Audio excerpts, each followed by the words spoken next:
Diaz Gunners Collective. Back at it. Ba-da-ba-ba-ba-ba-ba. You already know, like a motherfucking smack addict, right? And as you can tell by that thumbnail right there, well I don't know, Gun. I just see a vato with the big old rocha. Watcha. It's a homeboy of mine. Someone I grew up with. Someone I fought with side by side. Someone who did it with me in a menudo style and direct fashion, right? An actual homeboy from my neighborhood. Two different pictures, side by side, younger to older. Now, the end of an era, right? It's what I wanted to talk about today, the end of an era. And I know everyone understands exactly the words coming out of my boca, right? The words coming out of my mouth when I say there's eras to this shit. There's eras to gangs. There's eras to prison movements. There's eras to life, right?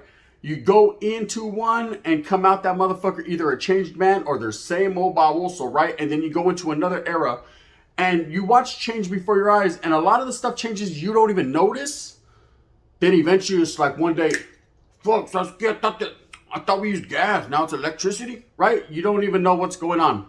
Now, when it comes to my neighborhood, the neighborhood that I'm from, where I grew up, you know, that I represented for so many years, that I still have love for to this day and always will, the west side of Merced and Dead End, I will say that originally, the vatos that I kicked back with, the homeboys that I ran with, that I rocked with, man, most of them, 99.9, yeah, the wind's blowing, 99.9% of those motherfuckers were with the business, were with the program, right? We're true believers and dedicated to the neighborhood and the barrio, and then, of course, the norte, for which we toiled in the soil. But first and foremost was the neighborhood. It always was like that, man. It always was dead end on ours. It always was about Merced, the West, and things of that nature. Now, the individual that I got on my thumbnail, man, he was one of them that was a true believer, but he was always incarcerated. You know, in and out of county jails, in and out of prisons, in and out of CYAs. I mean, the homeboy was just always incarcerated because he did things at the benefit of the neighborhood or at the benefit of himself, man. He was always getting caught with straps, always out there, allegedly. He was always out there wiggling. But in the meantime, in between time, we did become good friends. You know, I wouldn't say not only homeboys, because there's a big difference and a big misconception between homeboys from your neighborhood and friends that you actually grew up with, that you'd actually let sleep on your fucking couch, who wouldn't steal your TV, right? He was a friend. There was plenty of incidences that we got involved in that I can't speak on, and plenty that we didn't. You know, he did his thing, I did my thing. We were actually in two different groups at that time. He was kicking it over here with these homeboys, and I was kicking it over here. So let's go over here. We were doing something different. We weren't 10 to 2ing. But that was what it was. Now, I remember a few stories that involved this individual. Okay, one of them was running into him in Tracy and DVI. He was chilling with the homeboy Baby. You know, the homeboy Baby from Dead End, who's actually a legendary figure from my neighborhood, man. For the youngsters that don't know, now you do. Baby's the homeboy, right? Baby's the homeboy, man. He's actually one of the vatos that initiated me into the audio. That's right off the top, the tippy top. And he's got legendary status in Merced. He's got the major hands, the major mitts. But I remember running in Tracy and DVI. You know, I get to DVI. I think this is my first term in DVI, and I was kind of spoiled. I ain't gonna lie. I was looking around, you know, playing my cards right. Like Sasuke, I didn't know what was what and who was who. But I was going in there with the intention to just do my time and function as a homeboy. Now, if anything happened, if anything cracked up, Sasuke, I was gonna handle my business. Because wasn't not too much different from California Youth Authority, which I did for many, many years. You know, if it cracks, it cracks. It just is what it is, man. That's part of being incarcerated. I always knew that depending upon the building you get to, or depending upon the yarda that you hit, the norteños were always on short status. We were always the minority, man. So we always had to stand a little bit above the rest, man. We always had to throw our chest stone that we got a best stone out there, you know, one time for our mentality to handle our business. So I remember running into, I get a Huila. They were on H-Wing at this time. I believe I was on J or E. Everything was active still. This is way before, you know, the non-active gang members started to get deeper and take over most of the buildings in Tracy. So I was right across, and I remember they shoot me a Huila, I get a paloma, and I read the missive, and it's like, hey, bro, you got to get over here, man. Let's run into each other on the yarda. Whoop, whoop, whoop, whoop. We're gonna go to the yard together. And bam, I ran into him, and I thought, hey, you know, that was one of the best days of being locked up in Tracy, because I actually had a couple of good homeboys that I knew right there on the yard with me. You know, it was like, and they were well known there. Of course, they were both in the mix. They were both within the COC. They were both doing their thing. I didn't know too much and I didn't ask too much at that time. But they kind of laced me up. Hey, look, this is where you go. This is what you do. These are the homeboys that you need to, talk to. And it was a great thing, man. So I always give respect to that homeboy on that thumbnail, man, that homeboy Chipmunk. I call him Chipmunk. A lot of people in Merced know him by another name, but I know him by his original name, which we used to call him, which was Chipmunk. That's the homeboy. So him and the homeboy baby laced me up. They were always fucking side by side, man. Those were two good homeboys that it just seemed like they were always incarcerated together. I can't call it like an alcoholic, man. It just seems like every time one was locked up, the other one was locked up too. And we all come from that same era, okay? We came from that 90s era, that get off where you're mad at era, the I don't give a fuck era, that anybody can get it era, that era of true gangbanging, colors. I didn't color, iced tea, you know what I mean? More pushing for the cushion, man. The motherfucker was out there doing their thing. They were doing it one way or they were doing it another. Everybody was out there wiggling in the 90s. Now, I'm not going to say in the 2000s, motherfuckers didn't continue the tradition on, because indubitably, it still went down. But I'm saying in the 90s, man, the wiggle was real, right? Of course, I was incarcerated most of the 90s, so you already know what I was doing. But Trip, it was an era. It was an era of fun. It was an era of canalismo. It was an era of really meeting righteous homeboys that you knew would go to the fucking rock for you, would go to the rim, vato. Sasuke, no layups, dunks, vato, you know what I mean? Reverses. We were handling our business. We're from that Jordan era. Bang, bang. Now, a lot of people didn't get to experience that, and they only hear about it. And of course, every era is going to be like, nah, we get ours too. We got, and another, hey, no disrespects right here from Gun, bang, bang. In a menudo style, I will say, obviously, man, you're doing it. I can't take nothing away from anyone. I just could explain to you how we were doing it. So I was scared. And a lot of people will tell you, man, in the 90s, pobre, see. Oh, you didn't know? You better ask somebody. It was going down. Anyway, so I remember getting out one time, man. We're functioning, chilling, right? And we were actually having a junta. Now, I said it was a barrio junta. It didn't involve a norteño politics at this time. It didn't involve anything like that. We were basically in the back of a homeboy's backyard barbecuing, a whole bunch of homeboys, and we were basically getting it together for our barrio, kind of trying to figure out who was still in the mix, who was still coming around, what homeboys were out, what homeboys were incarcerated, how we can facilitate or generate some feria for the neighborhood, not necessarily for guns or for gang shit, but, just to see, can we get some money out the shit? We got a whole bunch of homeboys. So there's about 20 to 30 of us in the homeboy's backyard. I ain't gonna speak on the homeboy's name. I know he doesn't want his name out there, but we're in one of the homeboy's backyards throwing a lightweight junta. When a vato comes honking the horn, right? And it was actually one of the homeboys from the neighborhood's older brother who was affiliated with the neighborhood but wasn't actually in it. He had that love, and I thought he knew it, fool. You know how we do it, right? So he comes honking, and he's aggressively, right? So me and a couple homeboys, my homeboy Monkey, we come around the corner like, what's cracking, right? And he's like, hey, bro, my brother, man, they just jumped my brother and took his car. The wind's blowing. What's happening, right? Who got the homeboy?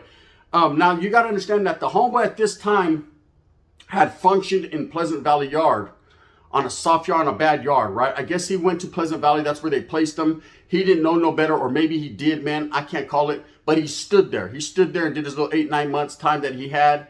And, of course, he got out, man, and everybody was talking about he dropped out or he was no good or this, and that. He still came around the neighborhood lightweight, man. So, we sympathized with it. We weren't really tripping off what was going on in prison. The streets is the streets, and we were showing homeboy favoritism when we shouldn't have, of course. But we were going against the grain in that aspect because this was a homeboy we grew up with. Anyways, this was his older brother. He's like, hey, they jumped my brother. They took his car. He had a fucking white Regal at that time. I remember, or maybe it was gray. I can't call it. It doesn't matter. But it was a clean whip on rims and beat. And I was like, who got him? And he was like, the homeboy baby and Chipmunk, right? I said, these vatos, they must be on a good one, right? So we tracked them down. We literally tracked them down, and it was like, hey, bro, what's up? And they were like, yeah, we asked that motherfucker for a ride, bro. He let us, he's a degenerate, bro. He gave us a ride, and said, we put him in the motherfucking $1 million dream, put him to sleep one time for his mind, and went on a joyride. I said, listen, Mr. Fantastic Voyage, you're going to have to go ahead and give that back to the... No, fuck that, bro. I said, listen, you're going to have to give that back to the homeboy. This is me and the homeboy. Now, of course, I'm not acting like I was a shot caller. I was any influential individual. But everyone in the neighborhood knew me, and they knew, man, I was part of that in and out of prison era, part of that motherfucking, what's happening era, right? So it's like, hey, listen, bro, and he wasn't no punk, man. Believe me, the homeboy would have let me know, too. But he was like, Charlie, bro. And I was like, come on, bro. You can't do the homie like that. So we reasoned it out with them. They're like, we're keeping the rims. Orale, keep the rims. And that was that. You know, it was kind of an internal thing. Of course, the homeboy wanted to see them each one-on-one, for which he didn't have that coming. Not because they were suckers and they wouldn't handle their business. Oh, indubitably, they would handle their business in a different way, right? But he didn't have that coming. You know, he had that beating, I guess, coming just based on they were more always into the politics, the political side and aspect of the North Day. You got to understand, like I said, the homeboy Baby and Chipmunk, they were always in and out of prison, man. So they were more ingrained in that. Whereas I was also, but I had so much love for the neighborhood and for the homeboys, man. I sometimes let bygones be bygones. I was against the grain. I guess that's why I sit where I'm at now. Anyways, when I call it the end of an era, this is, and I can go war story for war story for war story of different things we did in my neighborhood and different homeboys and how they carry themselves. I know a lot don't like their name to be spoken on here, and I won't, man. You know, it's their business, and they're going to proceed how they proceed. A lot of them are still functioning. A lot aren't. You know, at the end of the day, man, they're my homeboys, and I respect their feelings. But Trip, that era, I'll never forget. You know, although I was incarcerated, the majority of the era, I did get out in the late 90s, and I was able to experience some of the 90s. Don't give me no Bammery. We don't smoke that shit in the SFC. See, I was experiencing the RBL posses, the Tupacs, the Mac Dre's. I was able to experience this. And all I can say is that era, for anyone that doesn't know, it's coming to pass, meaning it's over. I look around at homeboys from my neighborhood. I go back. I wiggle. That's it. Orale. I wiggle.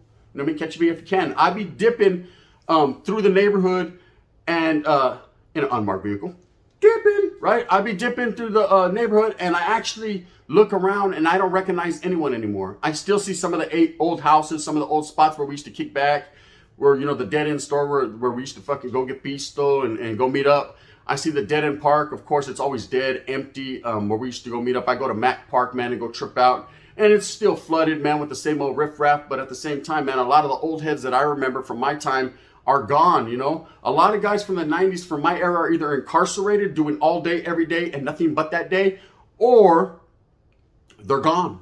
They're no longer with us. They're dead, right? Or they've moved out of state or out of country, or some of them are over there fucking in the Ukraine right now getting their issue on. Either way, things have changed. You know, things have changed, and it's just part of life. You know, it's part of life. When you're cruising through your city that you grew up in, and all the memories are flooding back to you. You know, you're remembering, damn, man, I remember all the homeboys we piled in the car. We went up to Sanjo for motherfucking Cinco de Mayo to get it in with the Southsiders. Or damn, I remember going to Frisco in the Mission District and kicking it with some righteous ass homeboys from the Mission. Shout out to the Mission. Damn, man, I remember going to Sakura getting my wiggle on at that Brother Lynch concert. And I'ma let it be known. Orale, you know what I mean? And we was doing it 24 deep. Only we were like 36 deep. Bang, bang. 36th Street, stand up. This is what I believe in, and this is what I remember. Okay, that was my era. And every person is going to say their era is the one that was rocking and rolling. It's not all about that, man. You know, at the end of the day, it's not all about all the work you put in, because none of it means shit. The only thing that means anything when you're a gang member or when you're some righteous individual in good standings is what you do behind the wall and how you carry yourself and how you function. That, my friends, is what counts and what matters, right? All the shit that you do on the streets, you know what I mean? Hey, that's expected of you. When you're in a neighborhood and you're representing to the fullest and you're a true believer in them streets that you rock on, you know what I mean? You better defend your shit. You better be about your issue, because if you're not, someone's going to come in there like a Tonka truck and mow your ass down. Baby, you feel me? They're going to come in like a diesel, run your ass over. So you got to handle your business and you got to proceed to the next night in that fashion. Now, Trip, I put the homeboy on the cover because he's the last of a dying breed. He's like Tyrannosaurus Rex, right? He's a dinosaur from the era that I come from, that still was hanging in there, that still was functioning, that still was with the businessman. And just recently, you know, his path is different now. His path is no longer within that business for one reason or another. That's his business. You know, I'm gonna say that that he strived for many years, man, righteously so, and is definitely probably still a true believer in the cause. I know that. Okay, when I say the cause, I mean the northern cause. Period. Where I believe in a cause too. Yeah, you didn't know? Yeah, I do believe in a cause. I believe in the raza cause. I believe in the brown cause. I believe in the cause because I believe in the cause, right? I believe that brown people need to unite, not necessarily gang members. If the North and the South and the perros, oh my, right, want to continue to do what they do, ultimately that's their business, that's their choice. They can do that. But I'm saying as a people, as a gente out here on the calles, man, we need to come together and make our voices be felt. For reasons like what's going on right now, we got war going on. So we don't get to call it like an alcoholic. We just have to get affected by gas prices and things of that nature. You know, if we make our voices be felt, if we're out there protesting, if we're out there rocking for our gente, if we're out there rocking together as a united people, maybe we can make some differences and some changes. So I ain't trying to be too positive, but you already know what it is. And things like Cain Velasquez getting denied bail and being in the situation he's in, man, you know, these weirdos and these fucking chomos getting in and out quite easily, while people, man, that are just out there taking the initiative to make it happen for them and for their familia, man, are getting slammed down and getting no action, you know. It's not a racial thing. Of course, it's not all about race, man. It's not all about, oh, they're just doing it because he's Mexican or because he's a raza or this, and that. No, it has nothing to do with that. They honestly feel that this guy's a danger, you know. But if we don't come together as a people and support him, we got to support him. You know what I mean? Because he has nobody else. If we don't come together as a people, as a gente, as a raza to support someone of light-skinnedness, you know what I mean? Someone that looks like you in the mirror. Someone that might even be a little darker shade. I know he is to me. I'm a light-skinned motherfucker. But don't let the light skin fool you, because I will fuck you up, right? Bang, bang. You know what I mean? Don't let the cholo trucker fight fool you either. Bang, bang. Who said I wasn't taking it quite east? Bang, bang. Anyways, and that's not a challenge to anyone, man. I got nothing but love and respect to everybody. You know, I'm not trying to fight. Say, okay, hug it out. Nah, I don't hug men, right? Bang, bang. Anyways, look. So what I'm saying is we need to come together as a people. That's what I'm a true believer in. That's my cause. But I come from that era of, I'm not going to fucking go out like that. I come from that 90s era of, like I said, anybody can get it. Get off where you're mad at. Motherfucker, flight. Don't fight. You know what I mean? Or was it like that? Fight, don't fight. Something like that. You know what I'm talking about? Let's take flight, right? Orderly, Jordan. Handle our business. Anyways, it's a dying era. You know, it's an era now where you can look around and everyone from the 90s are no longer there. They're either family men taking care of their familias, or like I said, incarcerated, and you don't see them anymore in the neighborhoods. The neighborhoods have changed. Now, all of a sudden, you're seeing Edgars and skinny jeans, right? And I'm not saying that's bad. I'm not saying it looks good either, right? But that's just me. If the hyenas are feeling it, orale, ponle, get your issue, you know what I mean? Saskia, I'll do Benz and Dickies to the day I die, you know what I mean? Oh my. But at the end of the day, you know, to each their own, to each era is how they rock. And I'm not saying that, hey, well, Saskia, I don't care if I wear skinny pants. Gun, I still rock the AK. Well, orale, you know what I mean? Motherfucker, those are, can you breathe when you're doing it? You know what I mean? Can you breathe when you're squeezing? Because I know Saskia and that baggy bands, orale, I'm wiggly. You know what I mean? I like to wiggle while I work. And I can't call what you're doing. Anyways, I hope that you move fast with a purpose. Just remember, man, I wanted you guys to remember the eras that you come from, to remember, and that's what I want you to do today. I want you to think about where you come from, where you're at now, where you're going. You know, hopefully, man, you guys are on the calles working for your familia and you left that shit behind, or you continue in the struggle, but at the same time, man, you're doing righteously by what you have to do for your family. You know, everybody's in a different light, man. I just look around and sometimes I shed a tear. Orale, you know what I mean? Like, damn, I missed that era. But at the same time, man, the future is going to behold what it is for me. I know that the thing of the past, man, and I know it's memories I can't ever forget. They're locked in my mind. They're locked right here. I'll never forget, you know, but sometimes it's just like, you know, it's a hard thing to let go. Before I let you go, order the Blackstreet. Anyways, with that being said, I hope that you move fast with a purpose. I hope that you go out there and you get everything that you want coming to you. Remember, at the end of the day, it's all about going and performing to the best of your abilities, man, for your familia, so you can put some food on the table. Orale, everybody likes tortillas. Eat up. Salsita, cebollacita, oh my. Bang, bang, right? You know what it is, man. If you like this, please hit a thumbs up, like and subscribe, notification bells and all that. If you don't, you can hit that thumbs down. Heavy is the head that wears the crown. That's okay. Indubitably, I'm going to continue to rock Gunners Collective, the best content I could possibly bring you on YouTube. And we're going to do it like that. And in that fashion, bang, bang, you know what it is, man. I look forward to bringing you guys much more. I ain't even started yet. The gun. Bang, bang.